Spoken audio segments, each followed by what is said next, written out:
This is the Huawei Band 3 Pro. Check out, it's got time, it's got date, it's got temperature in centigrade or Fahrenheit, and your step count on here, which is tracked with a pedometer sensor inside. You have an accurate heart rate reader built into it, and a report of last night's sleep time.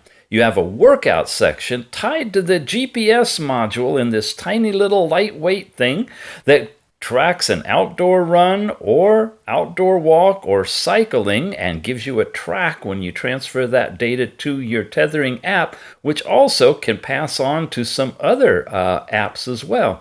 You have Alipay if that works in the country where you're located, and more, which includes changing to a couple of different faces, finding your phone, setting a countdown timer or startup stopwatch. You have an overall brightness change in here and the ability to automatically set it for low brightness at night. It's really, really bright AMOLED screen, easy to see outdoors in the sunset. Sunlight, sun anywhere.